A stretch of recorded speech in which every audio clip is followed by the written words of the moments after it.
Hello, everybody. My name is Justin. Welcome to the very first episode of Stoic Plays. We'll be reviewing WWE Monday Night Raw for September the 25th, 2017. Let's get it cracking. So, the very first thing that happens, let me start with a disclaimer. For pay-per-views, I'll of course be reviewing full matches, so it's going to be a bit of a different layout. But for episodes of Raw and SmackDown, we're going to be just hitting bullet points pretty much. So I got to leave time for work. So, Miz TV kicks off the show, and he brings out Roman Reigns as his guest. Things are semi-cordial at the start, and then it basically devolves into a conversation as to whether or not the Miz Taraj would be able to take on the Shield. And Miz seems pretty confident that his crew can take him out. Roman Reigns not so much. And this pretty much ends with Kurt Angle coming out, and he sets up a match later in the night for The Miz and Roman Reigns. But at that point in time, right then, the Miz Taraj was going to have a match on their own against Jason Jordan and Matt Hardy. Being that Jeff is now out with an injury, he's going to be having surgery to repair a torn rotator cuff. I thought that Roman Reigns during the promo, for the first time in a little while, came off as very, very likable. Not really any kind of complaining there. He seemed very comfortable. I'm hoping this is the start of a nice run with him on the mic and as a character in general, because that was a really good starting point. So I thought that was fantastic. And of course, you're setting up a match down the line for the Shield against the Miz Taraj. I don't know why you would go with the route of them taking on the Miz Taraj. You'd probably want to save that for a bigger, a bigger team of heels. I know you don't really have that, but it's WWE. You can manufacture a storyline like that. So I'm pretty sure there's a way that you could have gotten it so that you could have more people involved. There might be a setup to that, which I'll be getting to later on. We're going to put that to the wayside for right now. Like I said, I'm only going to hit the major bullet points here, stuff that's I'm thinking is probably going to be relevant. Finn Balor had an interview backstage with Charlie. In this interview, he says that he thanks Bray Wyatt for forcing him to face him as a man. He realized that he could do some things in the ring that he didn't know he could do before. I'm not really sure what those were because it looked like a standard Finn Balor match to me, but whatever. He also snuck in there that this match was for anyone who's been tortured by Bray Wyatt. This match was for Goldust, and he is now going to be setting his sights on the Universal title. A statement that got a very vocal pop from the crowd, even though it was a backstage segment, which once again tells me that if there's anyone currently that you want to aim in the Universal Championship picture, now that you have, for whatever reason, done away with Braun Strowman being in that spot, I still think it was a little bit crazy to not have him go over Brock Lesnar. And then if you really want Lesnar to be champ, you can have him win it back in the following match, but whatever. But as you can see, Finn Balor seems to be still on the good side of the crowd, despite being booked in nonsensical feuds.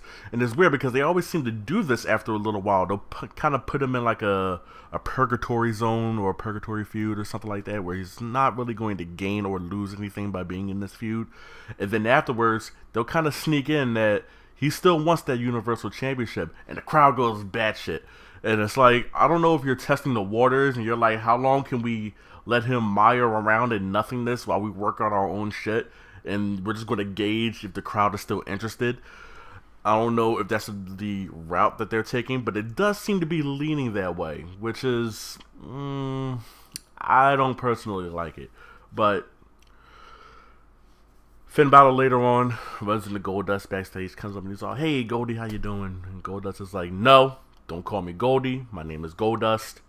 And how dare you say what you said earlier? I am not a victim. I can take care of myself, and I didn't need you to take care of Bray Wyatt for me. Finn Balor apologizes, says that he didn't in any way, shape, or form mean to make Goldust out to be the victim, and that he considers Goldust to be a friend, and that he's sorry.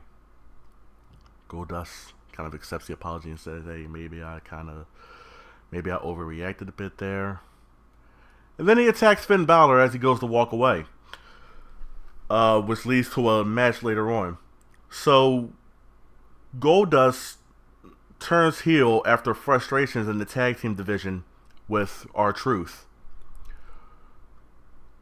He then beats R-Truth a couple of times before matches and then finally in a match, I believe. Says he's going to have a new protege at SummerSlam. That completely doesn't happen. It goes all the way by the wayside. He does nothing at all for the better part of a month and a half. Then shows up as a face against Bray Wyatt 2 straight weeks. Once as Goldust, getting his face paint rubbed off, and the other as just strictly Dustin, even though he was dressed as Goldust. He just didn't have the face paint. Your follow-up to that is the following week, immediately turning him heel again. I don't understand the direction. It seems counterintuitive. You just turned him face. First off, you turned him heel, which is something that probably should have happened ages ago. You immediately turn him face, and then almost immediately after that, turn him heel again. This is nonsensical booking 101. This is the reason why you have guys like Mark Henry and Big Show over the years, constantly flip-flopping back and forth, and it's become the butt of internet jokes and memes, and it's something that even he has had to acknowledge, you know. I understand Goldust isn't really in his prime anymore. He's in the twilight of his career, and you're probably going to be using him for more of a supplemental role. He's there to boost guys up. I don't think Finn Balor is a guy that needs to be boosted up. He spoke about wanting the Universal Championship back, the title that he never lost, and that he never got any kind of a rematch for. And everybody was wholly accepting of it, and they wanted it. They're especially anticipating a match between Finn Balor and Brock Lesnar. We saw that shortly after WrestleMania. So why keep having him mire around in the lower cards? Well, ladies and gentlemen, it actually gets worse. The match happens. Goldust and Finn Balor are then given a match for later in the night, and the match does take place. It's a simple little match. Finn Balor does pick up the clean victory.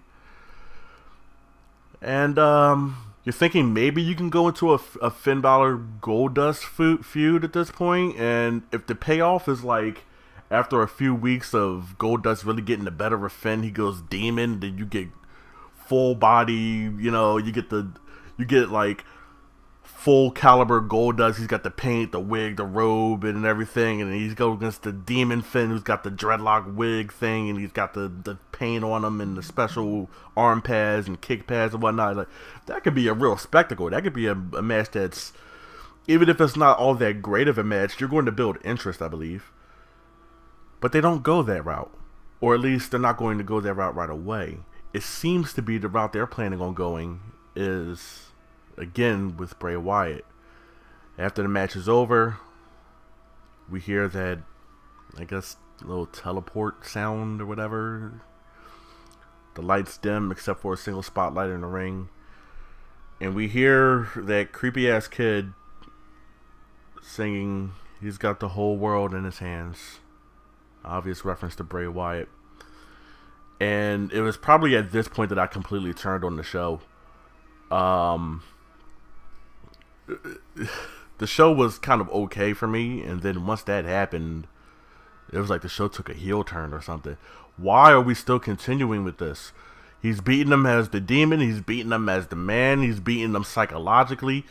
I'm pretty sure you could even say at this point he might have beaten them emotionally.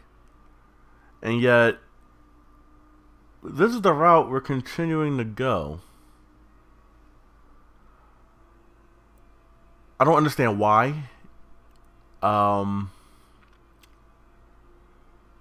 there's nothing more that any guy can do in this feud to get Finn over. Bray Wyatt doesn't really have anything to salvage.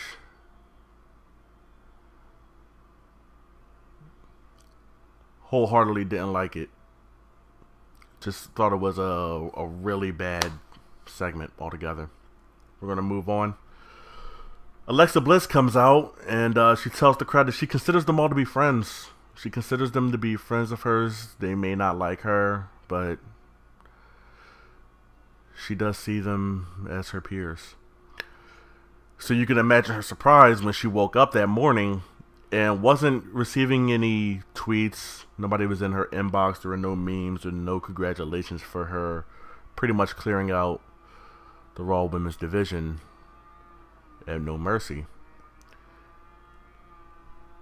Enter stage left Mickie James, who was not in the match, and says, "You may have cleared out the Raw Women's division, but not her." The two get into a pretty good back and forth. The night before on Raw Talk, Alexa Bliss had called Mickie James something, and Mickie took exception to it, and she wanted her to repeat it, and Mickie was trying vehemently to avoid doing so. But with enough poking and prodding and an insult about Alexa Bliss's cup size, she eventually got it out. Alexa Bliss had called her an old lady, and this upset Mickie James. Much to the point where she then attacked Alexa Bliss in the ring. And that looks like that's going to be the next Raw Women's Division feud. I thought it was a very good match. I thought it was a very good segment. Both ladies really brought it. Mickie James, when she was on SmackDown, she didn't really get a very receptive response after a while. Her mic work wasn't all that great. Her in-ring work was still there, but they clearly didn't have anything for her, and it showed. So you finally get a little bit of a focus on her now. And yeah, we're doing this pretty much to put over Alexa Bliss again. But I'm fine with that, because this seems to be the role that Mickie James is in currently and is suited for. And I think that's great. And you also have a new talent coming in anyway, and someone's going to need to get over... someone's going to need to get Asuka over on the main roster as well. Don't get me wrong, she is a phenomenal talent. Easily, I think, male or female, she's still one of the top 10 wrestlers in the world. And her NXT resume speaks for itself. They're doing a great job of building her up right now, using that. But we all know that with casual audiences, they still need to see in order to believe. So I think building up Mickie James, putting her in this role, and then eventually probably transitioning her over to, Asuka's debut match at TLC. I think that's a good idea. I think it's a good plan. So, very good execution here. I liked it. I liked it a lot. Kurt Hawkins comes out, and he's still determined to break his winless streak. So he issues an open challenge. And who should come out but Braun Strowman, freshly pissed off of his defeat at the hands of Brock Lesnar the night before. Kurt Hawkins tries to run away. Strowman eventually catches up with him, slams him through a table on the outside, takes him up the ramp, and then power slams him through the video screen. Unbelievable spot. He then gets in the ring, says that he is indeed still upset about what happened, and is at that point demanding a real opponent, a real challenge, a real match. Enter Dean Ambrose for some reason. I found it funny that roughly 2-3 weeks ago, something like that, you had Braun Strowman no-selling German suplexes from Brock Lesnar, and suddenly Dean Ambrose is giving him work in the ring. It was a fun little match. It was a good match. Strowman did come out on top. After the match, We see Ambrose in the back, and he's trying to recover. He's got a nice pack going there, and his neck is a little stiff. He's trying to work it out. Seth Rollins comes up and goes, "Hey, you want to stop this self-destructive path that you've been on since the dawn of time?" Ambrose starts to kid around with him a bit, and they have a nice little back and forth. Really wooden dialogue, but whatever. It eventually ends with, "Seth, you're very predictable." And Seth says, "I'm not predictable. I'm going to do something incredibly unpredictable. I'm going to go to Kurt Angle and demand a match with Braun Strowman." This leads me back to the Miz Taraj angle, because I'm thinking you can maybe get in a situation where Bo Dallas, and Curtis Axel maybe aren't around for some reason, or maybe they're not seen as effective, and Miz ends up teaming with Strowman, and we'll say Sheamus, being that Cesaro is kind of hurt right now. And maybe you could lean that into a match worthy of a Shield triple threat. I'm not sure if that would do it, but something. I'm just trying to bridge these storylines together a bit here. But I think that's an interesting idea. We'll see if they decide to go that route. Speaking of that, we're going to get to that match. You notice I didn't mention the tag team match earlier with the Mr. Raj, Jason Jordan, and Matt Hardy, because it was honestly an unimportant match. The good guys won. Matt Hardy won with a twist of fate. But we get to the match here. Not Jason Jordan, Roman Reigns taking on The Miz. Nice little match. Miz does a lot of chickening out. Really does a good job getting the crowd against him. Roman Reigns takes the victory, which I don't think was ever in doubt at any point in time. And as such, he has earned a match with The Miz next week, and that will be for the Intercontinental Championship. However, the big story is what takes place after the match, where the Miz Taraj comes in, and they beat down Roman Reigns in the ring. Roman Reigns stands up, he fights back, and it looks like he's got everything under control on his own, except the Miz Taraj comes back in. This time they have a steel chair, and they're ready to finish the job, which they do. The crowd is chanting for the Shield. Roman Reigns has stated earlier in the night that the Shield, or at least Rollins and Ambrose, are doing their own thing right now. They're off to the side. They're doing their own thing. They're all cool. They're still friends. But, like I said, they're doing their own thing. But at this point, Rollins and Ambrose, they're done with their stories for the night. They can come out at any point in time, and yet they didn't. Mr. Raj beats down Roman Reigns in the ring. They leave and go up the ramp.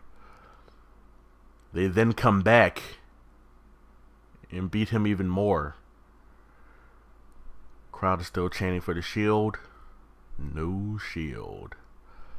I was joking around with some friends that night that the Shield didn't come out because they're still pissed about Roman Reigns never giving up their music. And now that Rollins and Ambrose are back together, they want to use it and they can't.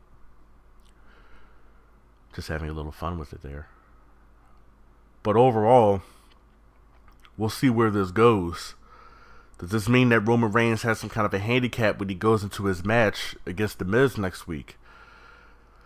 Is he going to ask Rollins and Ambrose to come out and maybe counterbalance the Miz Taraj being out there, if they are indeed out there? I guess we'll see. We'll soon find out. And then we're going to move on to the main story of the night, the one that seemed to pervade around the entire night. Is pervade a word? I think pervade is a word. We'll assume it is. Enzo Amore meets Kurt Angle backstage, and he's very proud, and he wants a championship celebration. Kurt Angle congratulates him, but doesn't think he's deserving of a championship celebration, being that he did cheat to win. Wasn't exactly the most fair way to win a match, with a low blow. Kurt Angle doesn't think so. So he goes, I don't know if you're really inclined to if you're really deserving of a celebration. Enzo Amore pleads his case and says, whenever somebody wins a title, they get a celebration. I want a celebration. Kurt Angle finally concedes his point. and goes, "You'll get your celebration then. And being that this is your first championship, I'm going to offer you some advice." Enzo Amore declines said advice and walks off. He then comes back roughly an hour later, saying that he wanted something just in case somebody decided to come out and rain on his parade. He wanted something set in stone, or at least with Kurt Angle's handwriting, saying that if anyone were to come out and put hands on Enzo Amore, they could not challenge for the Cruiserweight Championship ever again. And pretty much being that the only people that he could possibly piss off at this point are Cruiserweights, seems like a pretty good idea for Enzo. After annoying Kurt for some more time, he agrees. Yeah, sure. That leads us to Enzo coming out. He's got a jersey of his framed because Enzo Amore. He says that he was having some rough times, but it's all fine now because he's the champion. And he kind of starts to talk down the Cruiserweight division. That brings out all of the Cruiserweights.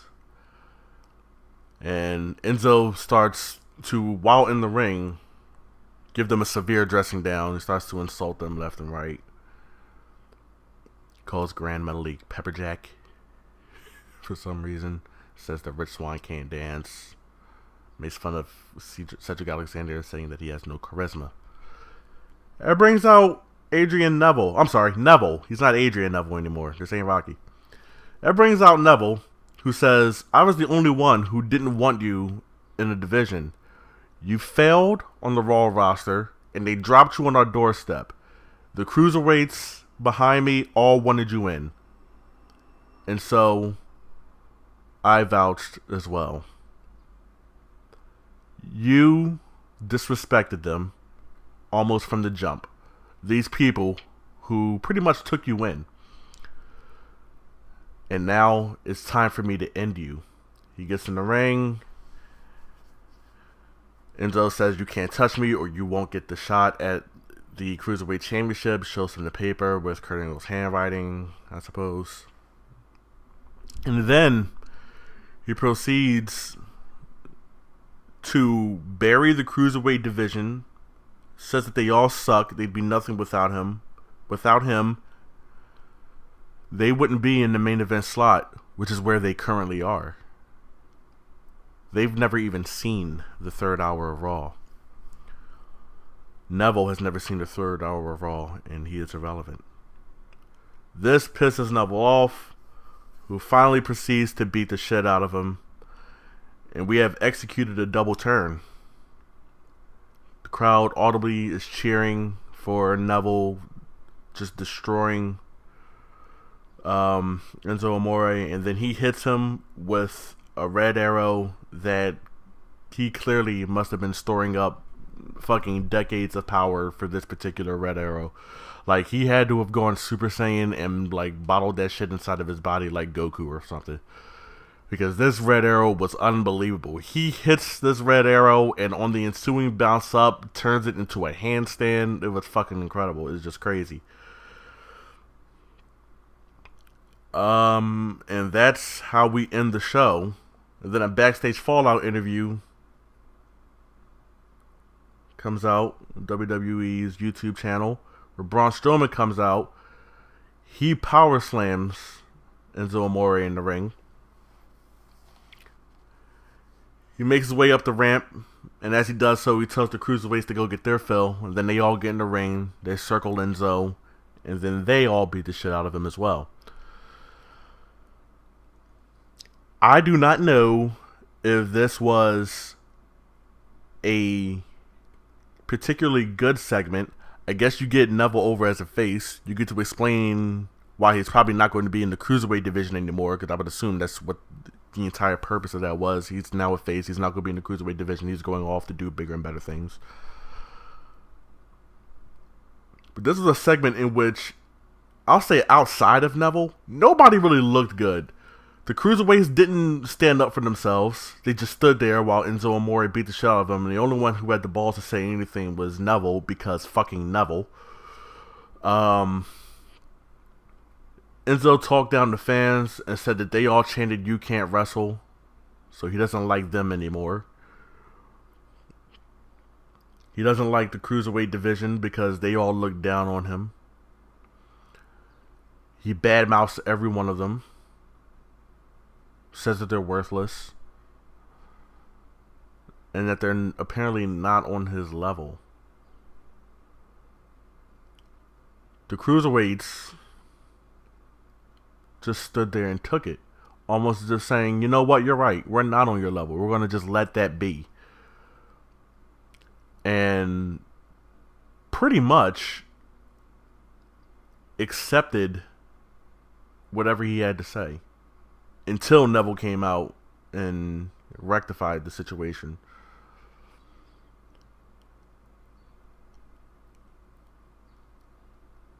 I thought it was embarrassing for the cruiserweights. Sorry about that. I thought it was embarrassing for the cruiserweights. I thought it was indicative of how creative views the cruiserweight division just as some low-level bottom-feeding thing. And I think it continues this very perverse notion of it being fun to watch Enzo Amore get bounced around. From ass kicking to ass kicking. Strange. But you get a double turn out of it, so there's that. I really don't know what more to say. I kind of, as I normally do, I kind of clocked out mentally somewhere in the third hour. 3 hours is a long time, man. And it showed tonight. There was also a couple of matches that I didn't go over. They weren't particularly important matches. Not to say that the women's division isn't important or that Apollo Crews isn't important or anything like that. I just mean there's not a storyline associated with them. These were matches to fill time. And that's not really something I'm interested in covering in these reviews. I'm going to go over anything that's plot related. So yeah, I guess we'll see where this goes next week. We'll see if Finn Balor will have yet another response to Bray Wyatt. Roman Reigns will be taking on The Miz.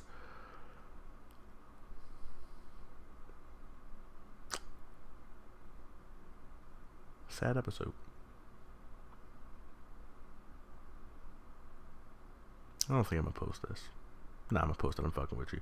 Anyway, hope you guys enjoyed this. If there's anything you think that I could improve upon, please let me know, because this is really my first time doing this.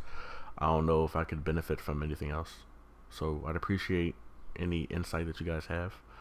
Let me know if there's anything you agreed or disagreed with. And if so, why? It's the beautiful thing here. We can all talk and express we can express our opinions to each other. But anyway, I'm your host, Justin. I'll see you guys next time.